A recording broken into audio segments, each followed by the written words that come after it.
Welcome to this week's episode of Rookie Roulette. I am your host, Tyler Metcalf, and this week we have Ryan Dunn from the Phoenix Suns. Apologies on the couple week disruption in the scheduling, but we should be back to normal now going forward. You know, life gets in the way sometimes, but really fun episode today.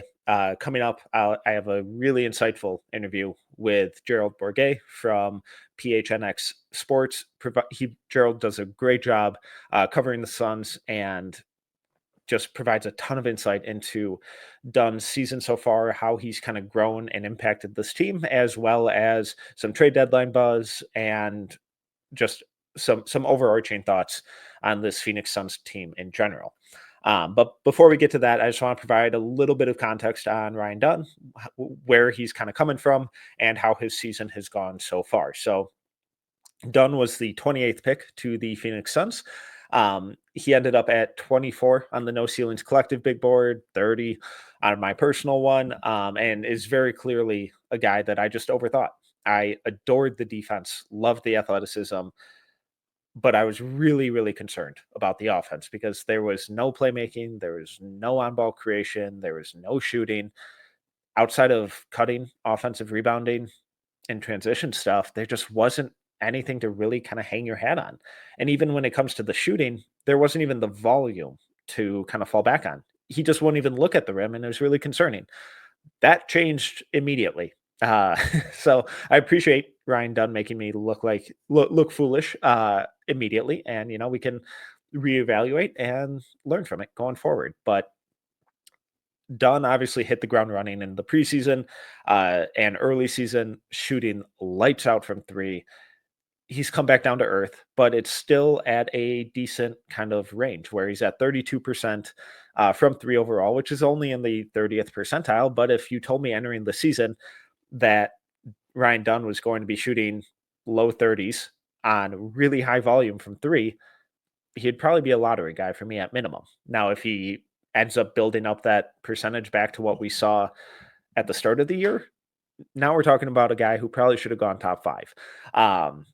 So when referencing the volume, the frequency is really, really good. He's not shy. He's shooting it confidently. The form looks good. He's in the 74th percentile in overall 3-point volume or 3-point shooting frequency and the 92nd percentile in corner threes. And that's, percentage of his individual shots coming from those ranges. So the vast majority of his shots are coming on corner threes. And the fact that he's just willing to take them and has been motivated and inspired and empowered to take them. Gerald does a really good job of providing some insight into that and how that's kind of grown for him this year.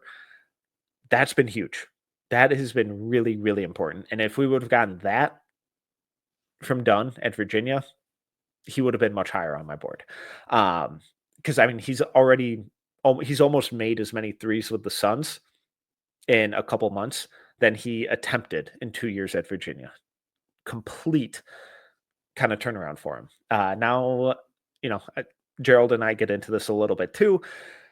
I'm not entirely sure that he's fully being maximized on the offensive end, but he's also the fifth scoring option on that team. So all of his kind of frequency and efficiency numbers in terms of transition and cutting and being the pick and roll man, they're not great. They're just really average. They're not bad, but it's very clear that he's being instructed to just essentially spot up in the corner and go from there. Going forward, I think there's so much more that they can get out of him because he was an elite offensive rebounder, cutter, and transition scorer at Virginia. And I think that that's something that the Suns could really kind of hone in on and take more advantage of going forward. When we look at the rest of his offense, though, they're really encouraging signs with the scoring touch, where he's 73rd percentile overall in at-rim scoring, 92nd percentile on runners, 84th percentile on layups. That's really encouraging for him just being a versatile and dynamic play finisher, but also how the shot can continue to develop and grow into. Similarly, 5.4 offensive rebounding rate, 80th percentile, really encouraging. So even though he's mostly being put in the corners to spot up, he's finding other ways to impact the game and create extra possessions and leave his mark on the offensive end other than just standstill shooting. Really encouraging. The defensive end has been a little tricky because he constantly gets put on the premier opposing perimeter option. And that skewed his numbers really far away from what we saw at Virginia, where the defensive playmaking numbers are down a lot.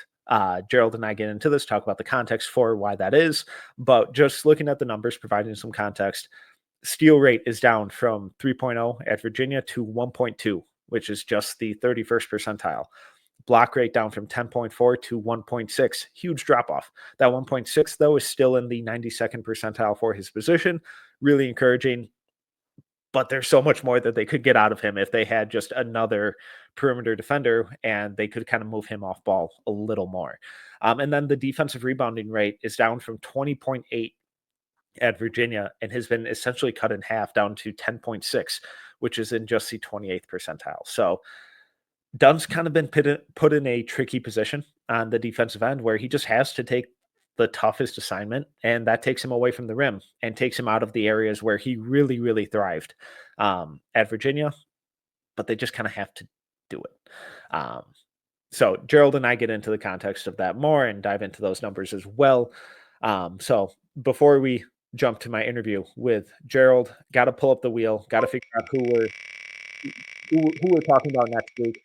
And the magic wheel is spinning. Got a lot of really good rookies starting to emerge, and got one of the best ones. The rookie out of Baylor, center for the New Orleans Pelicans. Should be a really fun chat. Keep your eyes out for that coming next week. But until then, let's jump to my interview with Gerald Bourguet.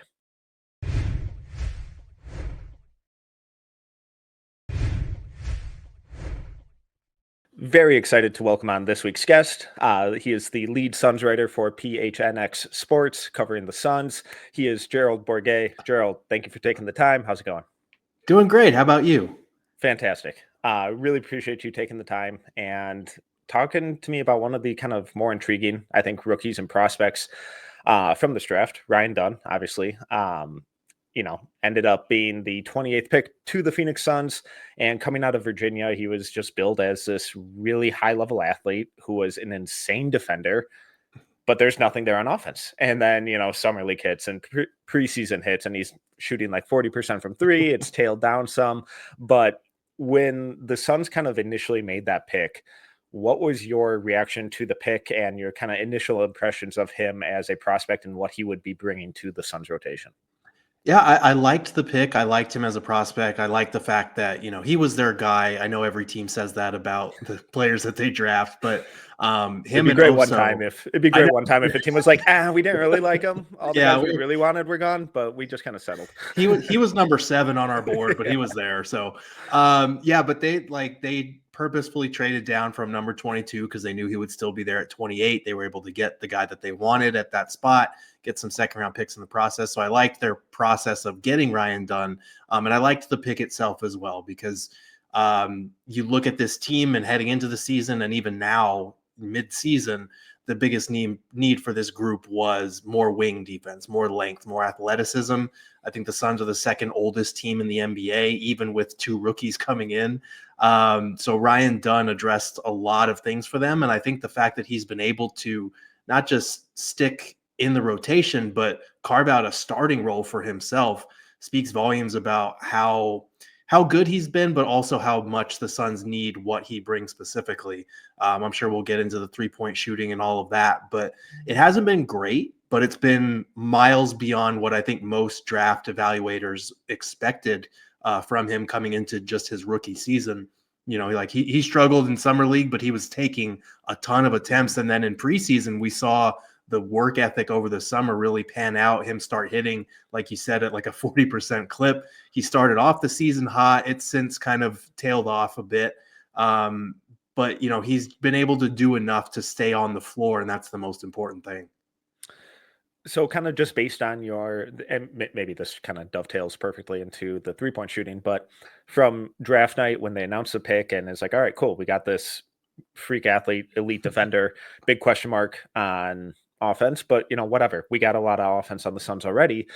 How is your kind of reaction to him, the UVA sophomore draft pick, the 28th overall pick? How has that changed to today, where he is getting starter minutes and he is kind of a crucial piece in their defensive scheme? Yeah, it's kind of crazy. And it's funny because I think if the Suns were better defensively, we'd see a lot more of the disruptive playmaking on that side of the ball that we saw at Virginia. You look at his steal numbers, his block numbers, they're not terribly high. Like his block percentage is still very good for Mhm. his position. And that's it's impressive what he's able to do at 6'8", because you see those flashes that he had at Virginia where he just comes out of nowhere and chases down a block and gets something like that. But those opportunities have been a little bit more sparing because I think percentage wise, he's spending the majority of his time on point guards because, especially now that he's in the starting lineup.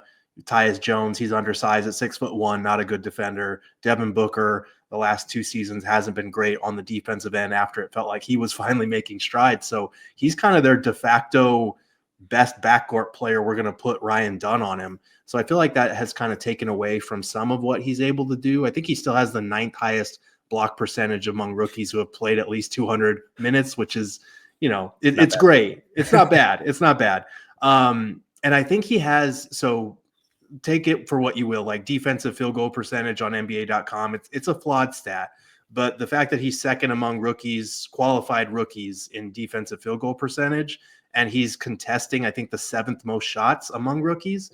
Like that's pretty impressive to me, especially with the assignments that he's getting defensively. So I feel like context wise, if the Suns were a better defense, we'd see more of just his ability to blow up plays from everywhere. And he's taken his knocks as a defender when you're guarding LaMelo Ball and Trae Young and Luka Doncic and James Harden and all these guys. They're going to beat you, but he's picking up, their little quirks of their game, and he's been one of their best defenders on that side of the floor. I'm glad that you brought up the defense because that was something that I really kind of noticed with him um, over these last couple months and wanted to kind of dive into a little more. Mhm. And it's like, is he really being maximized on the defensive end? Because you touched on a lot of it because, and he's just constantly being put on the opposing team's best perimeter, you Mhm. know, scoring option, kind of regardless of their size or position. Where he's being matched up against Jordan Poole one night, then Julius Randle the next, and then Anthony Edwards the next possession, and then it's like he's all over the place. And like he's a good on ball defender, but he's not like a great screen navigator. So it kind of leaves their drop coverage in a little vulnerable of a position. Um, when he's defending on ball on the perimeter, he's a great lockdown defender, but it also just completely takes away how effective he always was as like a team defender and weak side rotator at Virginia. And you mentioned the kind of drop off in steal and block numbers. And at Virginia, his steal rate was at 3.0. It's down to 1.2, which is just the Mhm. 31st percentile. The block rate was 10.4 at Virginia, and a lot of that stuff came from the weak side. And that's down to 1.6, which is still really good for his position. But it's like, are they really getting the most out of him on the defensive end? Or is just kind of how the roster is constructed, they just kind of have to do it this way because they don't have another big time or legitimate hold your own every possession perimeter defender. Yeah, and it's part of the reason I think why they drafted him, because you look at Kevin Durant, that's what he had to do for them last year, and it's like this guy's 36. Like he can still do it when possessions matter, or if you need him to, you need to go small, he's willing to do that too. But you don't want to put that type of workload on 36-year-old Kevin Durant when you already depend on him so much on the offensive end. So I think getting done. Yeah, they've kind of had to pigeonhole him into, like you mentioned, like he's a good on-ball defender, Mhm. but he is not a lockdown, I'm going to stop you, I'm going to lock down any guard or wing that you put me on type of guy yet. I think maybe he can get there. Like you said, the ball screen navigation, that probably could use some work, but Virginia maximized him by just kind of like taking the leash off and letting him Yeah. go run free and get his hands on steals and blow up plays from all over the floor. And it feels like this Suns defense, the margin for error is much slimmer than that Virginia team was, relatively speaking. So it's kind of tough because you haven't seen him deployed in the way that he was really kind of unleashed under Tony Bennett. So hopefully in the future, if the Suns are able to add more, particularly backcourt stoppers, I would love to see Dunn spend a little more time on the wing. Like, yeah, he's guarded LeBron and Ant and other wings like that, but a lot of the time it's just chase this guard around for 20, 25 minutes and try and tire him out type of thing. with the kind of move for Nick Richards, have you seen that? Have you seen Dunn's kind of impact or consistency or effectiveness on the defensive end? Have you seen that kind of improve at all, or is it still a work in progress? Not saying that Dunn's a bad defender or anything, but in terms of like Yeah. the overall team context. Yeah, I think it's been relatively the same. Okay. It's hard to say because it's a small sample size, and I feel like one of those games, the last game, it was weird. Brian Dunn, he was coming off a minor ankle sprain that caused him to miss the game before, and he wasn't in the starting lineup for the first time in a while. They put Royce in that spot, and I asked Bud if it was because of the ankle, and he said no. So I'm not sure what they're doing there. I thought they had settled on a rotation. You know, you don't bench a guy for like Bradley Beal just to change up the lineup again later. But hopefully that's not a sign because he only played 9 minutes in that game, which was kind of weird because look, Dunn is flawed. He's a rookie. He's going to make mistakes. He's going to get beat. But like he needs to be playing for this team Yeah. minimum 20 minutes a night. Like they need his energy and athleticism and just defensive commitment more than anything. So hopefully that was just kind of a weird one-off situation. But in terms of Nick Richards, I feel like having a guy who's willing to chase a lot of blocks, they've kind of said they've given him free reign in that respect. Like if you see something near the rim, come over and block it. I think that might put Dunn in positions to be the guy that rotates over and covers for Nick Richards' man. He's talked a little bit about that, having to make sure that, if Nick Richards is going for a shot and he misses it, I got to get his man or he's going to get a board or he's going to get a dump off for an easy look. So that might create some situations where we see a few Ryan Dunn chase down blocks or see him a little more active on the glass. But as of right now, they're still trying to figure out how they want to use Nick Richards. And I think everyone's sort of adjusting in real time to that. That makes a lot of sense, and kind of similar to the defensive playmaking drop off in terms of numbers with Dunn. We're seeing the same kind of thing with his defensive rebounding, and it's because he's out on the perimeter so much. Where I mean, he was this awesome, over 20 defensive rebounding rate at Virginia, and it's been essentially cut in half down to 10.6, which is only in the 28th percentile. And for someone who's as athletic and long and can get out in transition, he did and has in the past. Hopefully, having Nick Richards there, a little more rim protection allows him to kind of collapse down and, effectively initiate those rotations and stuff. But kind of similar on the offensive end, what has your kind of impression been to how they're using him and if they can get more out of him, because the interior finishing numbers have been really good, like on his floaters and at the rim on layups. I like some of the flashes of him as like creating out of the short roll and especially like empty corner stuff. But so many of his possessions, it's almost 50% of his possessions are him spotting up, and otherwise it's kind of him just in the dunker spot or having to relocate, and just he's the frequency, the efficiency on transition as a roller on cuts, it's all just really average. So just do you think there's more that they can get out of him this year on the offensive end? So I think this year it's going to be tough because I think within the context of what the Suns are trying to do, like having him in the corner as a spot up shooter, that's probably going to be a lot of his offensive role, unfortunately, at this point in time. And I think that's something like it's a shot that he's working on every single day after practice. Like, these guys work on these things, but this guy is religiously just taking corner threes because he knows that that's kind of his lot on the offensive side of the ball. But I do like, to your point about the short roll, that they've mixed him in a little bit more with setting screens and rolling, because having a guy like that who is athletic doesn't even necessarily need to take a dribble towards the rim in those situations to get a good shot up. He has been working on, the floater and the little Euro around defenders to finish at the basket.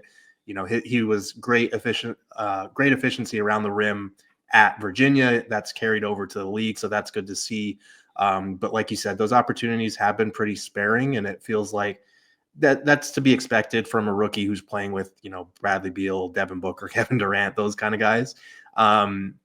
But I would like to see an uptick in some of the short roll stuff, some of the cutting, because he is a pretty good cutter, and definitely transition, because he's, nobody's going to contest that in the open floor with his athleticism, his speed, his leaping ability. And I think the Suns are one of the most, again, for the second year in a row, one of the most efficient points per possession teams in transition. They just don't get enough stops or run frequently enough to kind of capitalize on it. And then, just being an elite defender and a quality corner shooter, the frequency on the outside shot has been nowhere near to what we saw at Virginia. It's been a total breath of fresh air. And at the start of the season, when he's shooting, high 30s, it's like, man, if we knew he was going to do that, Mm-hmm. this dude would have been a top 5 pick. Like, what are we doing? Now, 3-point percentages dropped down to like 32% on the year, but he's also almost made as many threes this year as he attempted in his entire Virginia career, where he just wouldn't even look at the rim.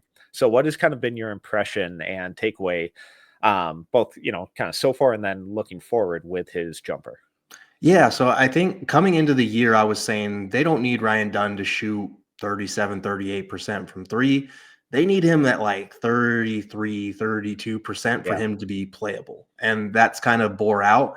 I think obviously you would love to see that number go back to higher where it was at the beginning of the year, because then you're talking about, the steal of the draft, one of the best players Yeah.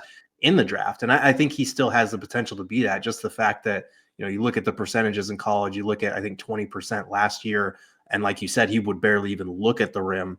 Now you've got a guy who, if he has space, he's letting it fly. He's confident. It's not going into the frequency that you need it to. But he's talked about this a lot because he's gotten a lot of questions about it, understandably so. Like, he doesn't care if he's missing. For him, it's all about the process of getting those reps up in game, and making sure that defenses have to respect him, just by taking those shots. And it'll be interesting if the Suns do make the playoffs to see how defenses shift, because is he going to be the Josh Okogie out there who defenses are like, you know what, man, just take it. Yeah, If you make win. one, yeah, that's a win for us. Kevin Durant, Devin Booker didn't get a shot up. Yeah.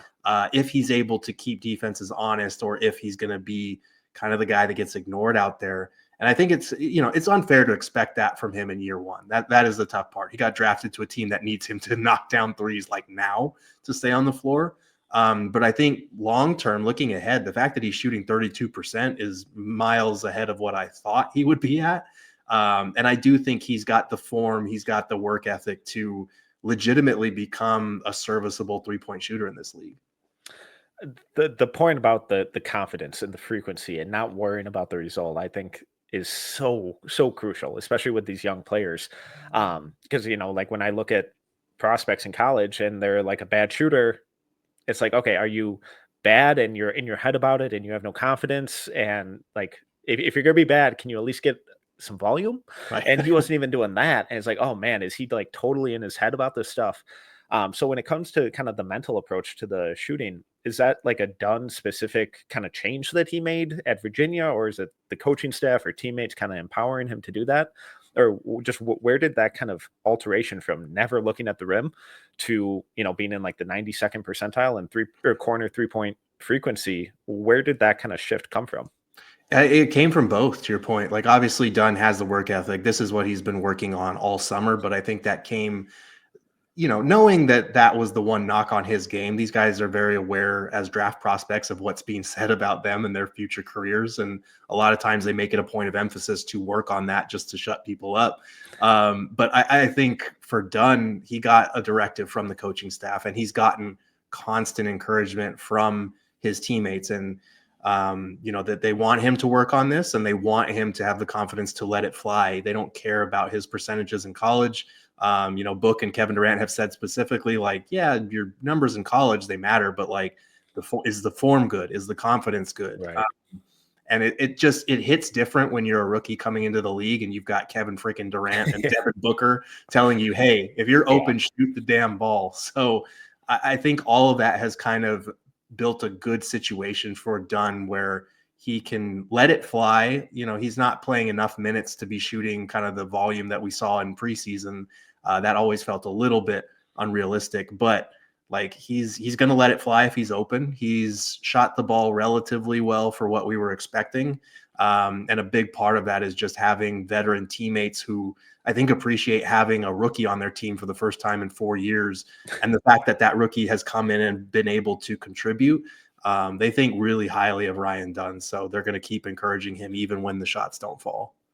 Yeah, that's got to be kind of like a whirlwind in confidence where you're going from Tony Bennett's Virginia system where it's, hey, we're going to milk every single second and shot out of this offensive possession. And if we get to 55 points, that's a win, to a couple of the greatest players in the game currently just being like, hey, man, shoot. Yeah. So kind of off that similar kind of vibe, just overall with Dunn's game, what has impressed you the most? Oh, that's a good question. I feel like just his, I don't want to, this feels like a cop out, but just his maturity and his approach to it, which I think can be underrated in situations like this, because a lot of guys can come to a team like this that has expectation. Coming into the year, this team expected to contend for a title. So to be able to come into a situation like that and just be good enough at what he does to carve out minutes for himself. You can look at the Suns' wing depth and say, like, he's got to play minutes. It's just kind of comes with the territory, but like, that's why they drafted him. They thought he would be able to fill those minutes, and he has. I still think they benched the wrong guard by putting Bradley Beal on the bench instead of Tyus Jones. But the fact that he was able to earn a starting spot over either one of those guys, who are, Bradley Beal, 3-time All-Star, a guy who averages 30 twice in his career, and Tyus Jones, a guy who is, best assist to turnover ratio in NBA history. You've got a rookie coming in and fitting your team needs so well that he's earning a starting job over either one of those guys. That's really impressive to me. He's fun. He brings a youthful exuberance that the Suns haven't had in a while, but he's very mature in his approach to the work. And I think a lot of guys on this team respect that. Guys who have been around the league for a long time look at Ryan Dunn and they see him as one of their peers, as an equal, which is not an easy thing for a rookie to do. So the way, you hear guys talk about their rookies and say they're a sponge. They just want to learn. They ask a lot of questions. You hear that all the time. But Ryan Dunn is one of those players that asks the questions and then actually incorporates it into what he's doing. And I think that's allowed him to earn his teammates' trust and slowly earn his coach's trust as well. On the flip side of that, what's kind of been the most concerning with, the first couple of months of his career and then kind of looking forward into the future too? Yeah, I think I normally would have said the lack of kind of defensive playmaking, but like we talked about, I think a lot of that is just context dependent for what the Suns need him to do. So I would probably say, and I think this is another thing that he'll improve on, is the tendency of drawing fouls. Like, obviously he's getting the tougher matchups. He's going to fall for a Trae Young pump fake here and there, or for, a ball fake from Luka. That's going to happen. He's going to get in foul trouble. But that is one of the things that's kind of held him back in some of the games where you need him to play 25, 30 minutes on a certain guy. And, he picks up 2 quick fouls or something like that. So like I said, I think as he continues to familiarize himself with guys' tendencies, that's going to go down. But as of right now, it's one of the things that's holding him back. And, the obvious is obviously the shooting. Like, the shooting is that's the big one. It's going to continue to be the focus until he proves he can hit, even 36%, 35%. But like, he's still light years ahead of what I thought he would be at this point in his rookie year. Yeah, same. And just even just that willingness to get it up and not shoot it at a horrible, percentage is crucial, because it just makes the defender, second guess or hesitate for a split second. So kind of looking at Dunn's season so far, so a couple months left in the season, obviously, what are your expectations for, going forward for the rest of this season and then, the next couple years? Yeah, I think for the rest of the season, I would like him to, like I said, hopefully last game was just an aberration, reestablish himself as that guy that's getting the starting minutes, and carve out like 25 minutes a game in the playoffs. I do think to some degree his playability is going to shrink up a little bit. I think Mike Budenholzer is probably going to err on the side of veteran by going with Royce O'Neal for more minutes come playoff time, just because Royce can knock down threes at a more reliable clip. But I would like to see him, help this team make the playoffs, first of all, because that's not a given. And if they get there, carve out 20 to 25 minutes a night in that series, take the best defensive matchup, and continue to shoot the ball with confidence. Looking ahead, I would like to see him continue to, improve as a 3-point shooter, yes, but also add a couple other things to his game on the offensive end. I think a lot of people see this guy as a future cornerstone, both someone who can help you now, and if you're looking ahead with this team's window being what it is, a potential building block moving forward. So, the handle's got to improve, being able to do a little bit more offensively to create his own shot. That's years in the making. That'll take some time. But fine tuning where he fits in offensively. We did see Mikal Bridges start off as a guy who was primarily just a spot up shooter, cutter, that type of thing. And, he grew to develop one of the best mid-range games in the NBA off the dribble. So I don't see that for Ryan Dunn, but just adding some different elements to his game. So it's not just, cuts, short rolls, and spot up threes, I think would help in diversifying his approach and making him one of the most valuable rookies in the draft class if he is able to add on to his game in that way. So you kind of mentioned Ryan Dunn as being a potential cornerstone. And with this team, it's always tricky because who's safe, who's not, who are they building around? Because once HBO came in, he's been one of the most aggressive owners, and the same with this front office. So I got to ask about the trade deadline. Obviously, the Jimmy Butler rumors have been prolific. Whether it's him or someone else, do you think there's anything realistic to expect from this Suns team making a move going forward? And kind of on the flip side of that, is there anything that you would like to see them do? Yeah, so I think it would be pretty, I don't want to say disappointing, but it would be pretty shocking if the Suns don't make a move at some kind at the trade deadline, just because, you look at this team's record, you look at this team, their performance in the last few weeks against actual contending playoff caliber teams. It's not great. It's not where it needs to be. They could still use another playable big, because I feel like Mason Plumlee's gets slandered a little bit more than he deserves, but he's still Mason Plumlee. Nick Richards is kind of their only playable big, and that's a guy who is a fringe starter, high-end backup caliber player that you're starting at center. So I think they need that. I think they need some wing depth. Jimmy Butler would obviously address a lot of the problems with this group in terms of, you need another wing defender. You need a guy who's a proven playoff riser, just a better fit probably than Bradley Beal in terms of position-wise, and being able to start him instead of bringing Bill off the bench. But there are concerns with that. Obviously, the way that Jimmy has forced his way out of his last couple situations, the fact that you would then have to pay him a 2 or 3 year contract over the summer when he's 35 years old, the fact that he misses, anywhere from 18 to 25 games a year, it feels like. Those are all concerns for a team that needs to string together wins now and would have limited time to do so before the end of the year. They're going to try their damnedest to get Jimmy Butler. I'm sure of that. Whether they can find in the third, fourth, or fifth team to get it done is the other question, and whether Bradley Beal wants to go wherever they try to send him because he's got that no trade clause. Another good question.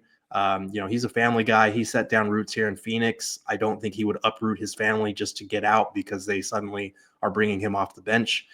So it would have to be the right situation, and threading all of those needles is really tricky. So I think if Jimmy Butler falls through, you might see them pivot somewhere else, hopefully target a wing, maybe a backup big. At that point, you're kind of looking at Grayson Allen potentially being on the block there, just salary-wise. They would love to offload Nurk, I'm sure, but do you have to attach a pick to that?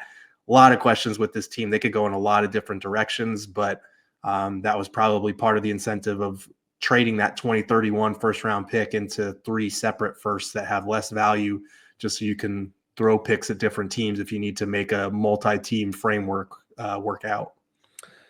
When it comes to, moving pieces and all that kind of stuff, do you think Dunn is pretty much off the table for them? Or if it, kind of comes down to it, he might be moved?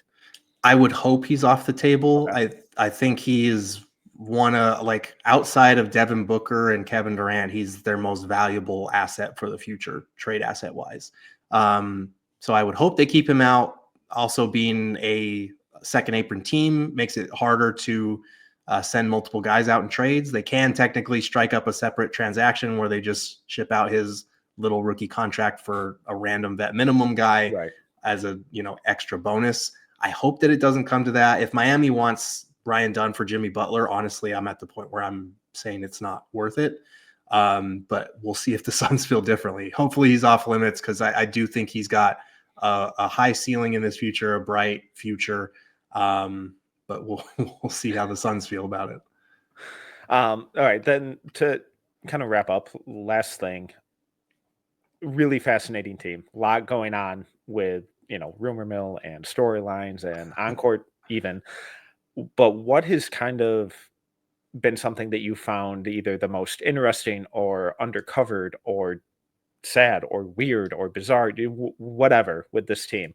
I'll just get open book, open floor. Yeah, I think three quick things come to mind. Number one, Nick Richards' impact, just the value of having even an average starting center has immediately raised his team's floor. And Nick Richards is not perfect. He's flawed. He's going to make mistakes. We're seeing that already in the two games against like quality opponents. He's really struggled. And in the other, 4 or 5, he's been really good. So that's something to keep an eye on. But just going from, how bad Yusuf Nurkic was, how bad Mason Plumlee has been in spurts, to someone who can at least, hold his own on the glass, finish around the rim. That's been a breath of fresh air for the Suns.